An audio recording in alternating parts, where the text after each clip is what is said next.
Voici donné le clap de départ de la Journée mondiale de l'environnement, journée célébrée officiellement en différé le 10 juin au Burkina, dans la cité du Cavalier Rouge. Ici, c'est le secrétaire général de la région du Centre-Ouest qui ouvre ainsi la foire aux exposants et aux participants. Plusieurs exposants sont ainsi présents avec des innovations dans le secteur et présentent au public. C'est le cas, par exemple, du Bureau national Ozone qui présente ici une innovation d'un climatiseur à consommation très réduite. Nous avions là ici un climatiseur le plus efficace possible existant au monde. On peut le monter sur un compteur de 5 ampères. Je vous le dis. Oui.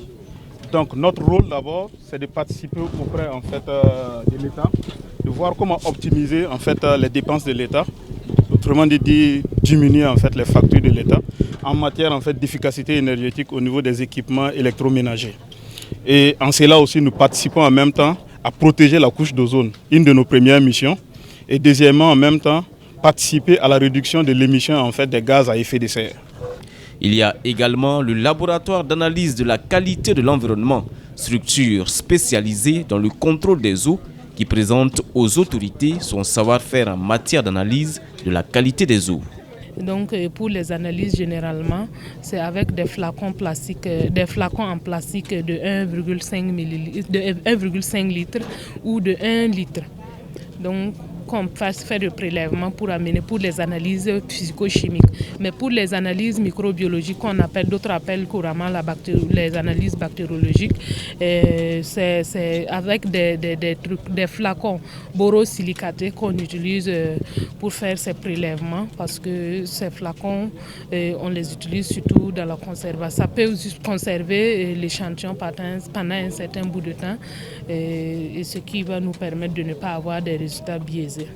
Plusieurs produits sont ainsi présentés, des produits qui vont avec les besoins du moment, et au secrétaire général de la région du Centre-Ouest de s'émerveiller de la qualité des produits proposés. J'ai été émerveillé de voir effectivement qu'il y a même du charbon, comment ils appellent, le charbon écologique.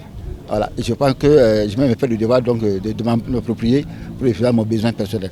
Mais ce que le message que j'ai surtout à dire, c'est d'inviter la population à venir visiter ces stands-là pour effectivement se rendre compte de l'impact donc, des déchets, des sachets plastiques, et de savoir évidemment, comment effectivement, ils peuvent accompagner tous les autres acteurs qui font la récupération de ces déchets plastiques-là. Autant d'innovation et d'engouement à cette foire de la JME 2024 qui réjouit le directeur général de la préservation de l'environnement.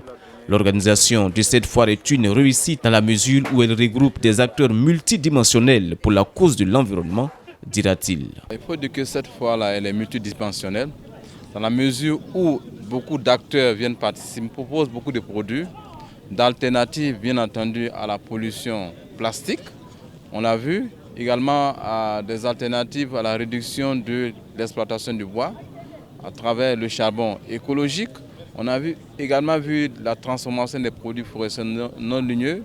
On a également vu des semences.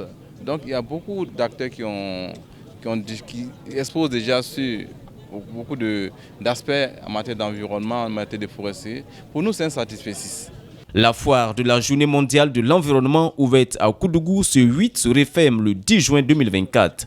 Elle est donc une occasion, une belle tribune pour les acteurs du domaine de présenter leur savoir-faire dans le domaine, de se frotter et de partager avec les participants l'importance et l'utilité de la préservation de l'environnement. Au total, 57 stands sont enregistrés sur ce site de la place de la Nation de la ville de Koudougou.